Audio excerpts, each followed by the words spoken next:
मेरे समस्त भाई बहनों को जय श्री कृष्ण। सनातन धर्म ज्ञान गंगा चैनल में आप सभी का स्वागत है। मेरे प्यारे भाइयों बहनों और मित्रों, आज हम सनातन धर्म के ज्ञान के विषय में और आगे समझते हैं।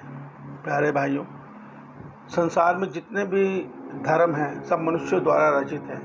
केवल सनातन धर्म एक ऐसा धर्म है जो वेदों के द्वारा और श्रीमद् भगवत गीता के द्वारा परमात्मा ने हमें दिया है। वेदों में धर्म का अर्थ रीति यानी कि जो परमात्मा का नियम है और उस नियम पर चलकर मनुष्य का कल्याण होता है, इस उद्देश्य से दिया गया है। और संसार के बनाए जो धर्म हैं जिनको कहा जाता है, जिनको मनुष्य ने धारण किया है, ये संसार के सामाजिक ज्ञान देता है। इससे हमें उन्नति कम मोक्ष नहीं मिल सकता। केवल सनातन धर्म एक ऐसा धर्म है जो हमें पुरुषार्थ यानी कि 4 विषयों के विषय में बताता है: धर्म, अर्थ, काम, मोक्ष। मनुष्य के लिए ये चारों चीज़ें अत्यंत आवश्यक हैं। जब इन चारों का सही ढंग से मिलन होता है तभी मनुष्य का मोक्ष संभव हो पाता है। मोक्ष हमारे सनातन धर्म में ही बताया गया है। अन्य धर्म में तो जजमेंट डे बोला जाता है, अर्थात अन्य धर्म में मृत्यु के बाद उनके स्थूल शरीर को रख दिया जाता है संभाल के, और ये सोचा समझा जाता है कि हमारे आत्मा का फैसला जजमेंट डे में होगा। मगर हमारा दिव्य सनातन धर्म कहता है कि जीवात्मा एक शरीर त्याग कर दूसरा शरीर धारण करती है कर्म के अनुसार। और ये वैसे ही है जैसे मनुष्य पुराने वस्त्र त्याग कर नए वस्त्र धारण करता है। और ये सारा सिस्टम भगवान ने कर्म बंधन पे बनाया है कि जैसा मनुष्य कर्म करेगा, जैसे उसकी जीवात्मा को अगला जन्म उसी के अनुसार मिलेगा। तो अब मनुष्य किस प्रकार जीवन को जिए, किस प्रकार जीवन में रहन सहन करे और कैसे मोक्ष तक पहुँचे, ये हमारे वेदों में धर्म, अर्थ, काम, मोक्ष इस पुरुषार्थ के रूप में बताया गया है। इस पुरुषार्थ के अनुसार जो हमारा सनातन धर्म है, उस धर्म को धारण करके अर्थ अर्थात हमारे जो जीवन उपयोगी संबंधी वस्तुएं और धन, इसकी सहायता से मनुष्य को काम, अपनी कामनाएं धर्म में रखनी चाहिए। सदैव धर्म में रखते हुए अगर मनुष्य जीवन जीता है तो मनुष्य आसानी से मोक्ष तक पहुंच सकता है। अन्यथा मनुष्य की जीवात्मा, हमारी जो जीवात्मा है, वो मोक्ष तक नहीं पहुंच पाती और जन्म मरण चक्र में भटकती रहती है। ये जन्म मरण चक्र कोई छोटा चक्र नहीं है कि हम आज आए हैं और कल चले जाएंगे, ऐसा नहीं है। यह गोल घूमने वाला चक्र है। यह जैसे आज सुबह आई है और पूरा दिन बीतने के बाद कल फिर नया दिन आ जाएगा, उसी प्रकार से ये सृष्टि गोल एक निश्चित चक्र में घूम रही है और जीवात्मा को इस चक्र में बार बार भटकना पड़ता है। जीवात्मा हमारा सूक्ष्म शरीर को कहते हैं, जिसमें मन, बुद्धि, अहम भाव तथा प्रकृति का गुण ये मिलके बनते हैं जीव। और इसके साथ में जब आत्मा जुड़ जाती है तो जीव आत्मा यानी ब्रह्म यानी चेतन शक्ति। चेतन शक्ति का काम ब्रह्म में और स्थूल शरीर में केवल चेतना देना है, ऊर्जा देना है। सोचने का कार्य, कर्म करने का कार्य, उसका कार्य वो मन और बुद्धि का होता है, जिसको प्रकृति ने अपने वश में किया हुआ है। प्रकृति के 3 गुण होने, सत्व, रज, तम। तो ये एक मैकेनिज्म है, ये हम आगे गहराई से समझेंगे। फिलहाल हमारा धर्म हमें पुरुषार्थ बताता है। हमारा सनातन धर्म हमें कहता है कि आप सही धर्म को चुन के उस धर्म के आचरण में रहते हुए अर्थ की सहायता से अपनी कामनाओं को धर्ममय तरीके से पूरा करते हुए निष्काम भाव से आप आसानी से इस भवसागर से पार होकर मोक्ष तक पहुंच सकते हैं। इसी को भगवान ने गीता में कर्मयोग का नाम दिया है। कर्मयोग अर्थात संसार हित की भावना में जीवन जीना, प्राणी मात्र की सहायता में जीवन जीना। इसके उदाहरण में हम नानक देव जी का जीवन देखते हैं। नानक देव जी परम ज्ञानी थे, उन्हें ब्रह्म का ज्ञान हो चुका था, वो आत्म साक्षात्कार कर चुके थे। वो उनके आत्म साक्षात्कार के बाद भी उन्होंने कर्मयोगी थे, इसलिए उन्होंने ये सोचा मैं ये ज्ञान सबको दूं। और इसी भावना से नानक देव जी जिस समय ना ट्रेनें थी ना बसें थी, पूरे भारतवर्ष में जहाँ तक भारत की सीमाएं थी, जहाँ तक जाया जा सकता था, वहाँ वहाँ उन्होंने जाकर इस दिव्य सनातन धर्म ज्ञान को, ब्रह्म ज्ञान को लोगों को दिया, जन कल्याण भावना से दिया। तो कर्मयोगी का यही स्वभाव होता है। कर्मयोगी के पास जो है वो उसको संसार में बांटना पसंद करता है। अगर आपके पास धन है तो आप धन से संसार की सेवा कीजिए। आपके पास सुंदर विचार हैं तो उन विचारों को बांटकर संसार की सेवा कीजिए। आपके पास अच्छी बुद्धि है, अच्छा विज्ञान है तो उस विज्ञान से संसार की सेवा कीजिए। आपके पास शास्त्र का ज्ञान है, वेदों का ज्ञान है, परमात्मा का ज्ञान है, आप उस ज्ञान को बांट के संसार की सेवा कीजिए। भावना संसार सेवा की होनी चाहिए, अपना नाम कमाने की भावना नहीं होनी चाहिए। जब हमारी सेवा निस्वार्थ होगी, निष्काम होगी, तो प्रकृति सब चीज़ देख रही है, ईश्वर सब देख रहे हैं।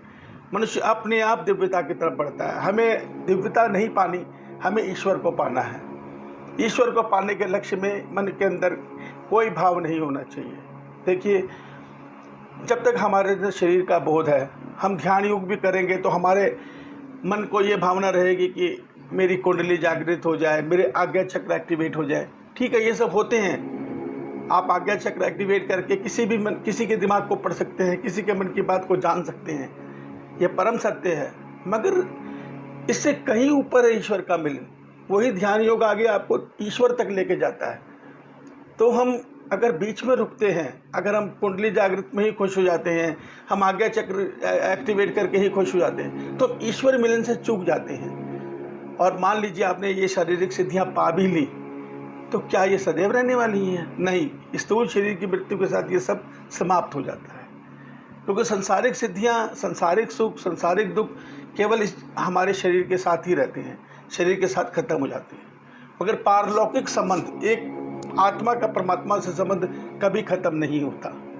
आप इस जन्म में जहाँ तक पहुँचे हैं, अगले जन्म में आपकी यात्रा वहीं से आरंभ होगी। जहाँ तक आप पहुँच चुके हैं वो खत्म नहीं होगी। जितनी भक्ति आप ईश्वर से कर चुके हैं, जितना प्रेम आपका ईश्वर से हो चुका है, वो अगले जन्म में वहीं से आरंभ होगा जहाँ से आपका पिछले जन्म में प्रेम छूटा था। क्योंकि शरीर माध्यम है प्रेम करने के लिए। तो शरीर जब आपको अगला परमात्मा देते हैं तो वो आपके साधना को देख के ही देते हैं। आप चाहते क्या हैं? अभी हम भौतिक जगत चाहते हैं, भौतिक उन्नति चाहते हैं, तो हमें उसी अनुसार शरीर मिलता है। हम भौतिक संसार में, माया में फंसे, माया के अधीन हुए जीवन जी रहे हैं। और जब माया के अधीन होकर जीवन जी रहे हैं तो इस जीवन के सारे चक्रों को हमें झेलना ही पड़ेगा। हमें सृष्टि चक्र के 84 लाख योनियों के चक्र को भोगना ही पड़ेगा।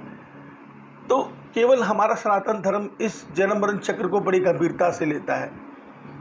वो ये कहता है कि हमारी जीवात्मा की दुर्गति हो रही है, हम जन्म ले रहे हैं, फिर जन्म लेने का एक कितना बड़ा दुख है। 9 महीने गर्भ में उल्टा लटके बदबूदार माहौल में, फिर जन्म लिया, शून्य से जन्म लेते हैं हम लोग, फिर सब कुछ सीखते हैं, फिर सब कुछ पाने के लिए संघर्ष करते हैं। और जब सब पा लेते हैं, चारों तरफ हमारा मान सम्मान सब हो जाता है, इतने में जाने का समय आ जाता है। फिर सब कुछ छोड़ने का मुँह गम, वो सब कुछ मेरा छूट रहा है। उसके बाद मृत्यु का महान दुख जो हमें झेलना पड़ता है। और उसके बाद ये दुख खत्म नहीं होता। उसके बाद फिर अन्य लोगों में हमारी यातना, हमें पाप पुण्य के हिसाब से सुख और दुख को भोगना पड़ता है। फिर दोबारा यही क्रम शुरू हो जाता है। तो ये क्रम कभी ख़त्म नहीं होता। और इस क्रम की सबसे गंदी बात यह है कि जब मनुष्य तामसी बन जाता है, तामसी से घोर तामसी बन जाता है, तो मनुष्य की जीवात्मा को मनुष्य योनि भी छीन ली जाती है और उसको 1,84 चक्र की योनियों में ढकेल दिया जाता है, जहाँ से मनुष्य की जीवात्मा 1,84 चक्र पूरा करती है।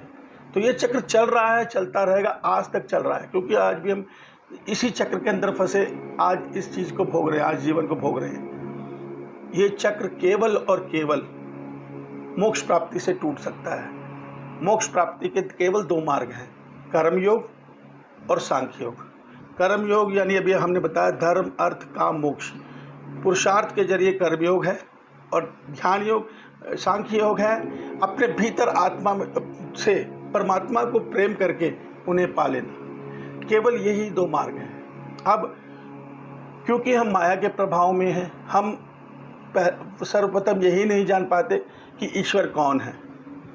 हम आज हिंदू धर्म में, खासकर हमारे सनातन धर्म में अनेकों ईश्वर हैं। आप जो पुराण पढ़ेंगे उसमें अलग अलग पुराणों में अलग अलग उन पुराण, जैसे शिव पुराण कहता है शिव ही ईश्वर हैं, विष्णु पुराण कहता है विष्णु ही ईश्वर हैं। पर वेदों की सुनिए, वेद क्या कहते हैं, श्रीमद् भगवत गीता क्या कहती है। ये परमात्मा की वाणी है, हमें परमात्मा को सुनना है। ठीक है, वेद व्यास द्वारा रचित पुराण है, मगर आप एक बात समझ लीजिए, वेद व्यास कोई एक इंसान नहीं है। वेद व्यास एक पदवी है जो अलग अलग समय कालों में अलग अलग वेद व्यासों ने लिखी है।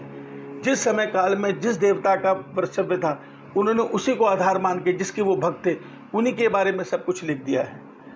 तो वो उनके मन की भावना है, उनके ज्ञान की सीमा है। जो सीमा से परे ज्ञान है वो ईश्वर का ज्ञान है, वो वेदों में और श्रीमद् भगवत गीता में है। भगवत गीता में भगवान श्री कृष्ण जी कहते हैं, मैं पर ब्रह्म परमात्मा हूँ। आप बता दीजिए संसार का ऐसा कौन सा ग्रंथ है या कौन सी ऐसी किताब है जिसको बोलने वाला ये बोलता है कि मैं पर ब्रह्म परमात्मा हूँ? नहीं बोलता।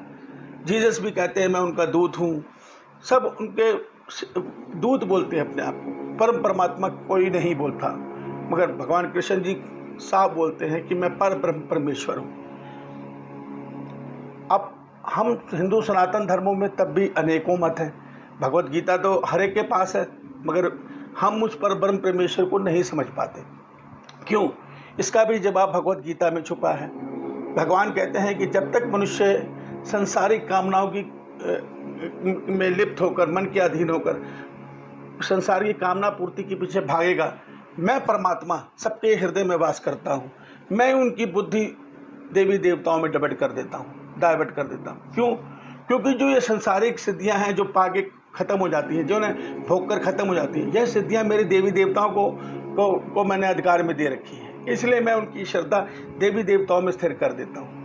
वो जन्म दर जन्म उन्हीं की पूजा करते हैं, उन्हीं के यज्ञानुष्ठान करते हैं, उन्हीं के लिए व्रत करते हैं, उन्हीं से संसारिक सुख पाके उन्हीं में संतुष्ट रहते हैं, मगर जन्म मरण चक्र में फंसे रहते हैं और गलतियाँ करके नीचे भी गिरती हैं। तो अगर उस ईश्वर को पाना है तो ईश्वर उसी के लिए ज्ञान के मार्ग खोलता है, उसी के लिए मुक्ति का मार्ग खोलता है जो उसके काबिल बने।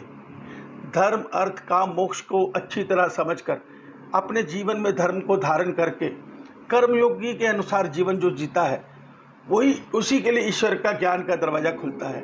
उसी के लिए ईश्वर का कौन है, ईश्वर कहाँ है, ईश्वर का आभास क्या है, ईश्वर का आनंद क्या है, ये दरवाज़ा केवल उनके लिए खुलता है जो कर्मयोग से अपने आप को शुद्ध कर लेते हैं। आप कर्म की भोगी और कर्म की योगी एक साथ नहीं बन सकते। ईश्वर को पाना है तो कर्म के भोग से मन को निग्रह करना ही पड़ेगा। तो ये हमारी जीवात्मा की यात्रा अगर कहीं समाप्त हो सकती है तो वो हमारे धर्म को गहराई से समझकर कर्मयोगी बनकर, पहले हमें कई जन्म कर्मयोगी बनने में लग जाते हैं। कर्मयोगी किस लिए बनते हैं? हमारा मन सत्व रज तम 3 गुणों के अधीन हुआ पड़ा है। इस मन को हमें इस माया से परे करना है, इससे चंगुल से छूटना है, जिसका केवल एक उपाय है कर्मयोग। ये मुंह कैसे हमें बंधन में बांधे हुए माया के मुंह बंधन, ये हम कल के एपिसोड में समझेंगे।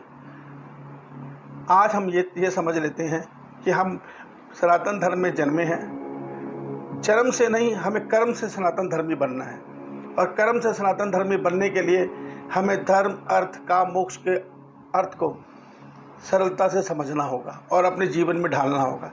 तभी हम इस शरीर से मोक्ष तक पहुंच सकते हैं, अन्यथा तो हम जन्म मरण चक्र में भटक ही रहे हैं। जय श्री कृष्ण, जय श्री कृष्ण। अब श्री भगवान आप सभी को आनंदमय, मंगलमय और भक्तिमय जीवन प्रदान करें। जय श्री कृष्ण।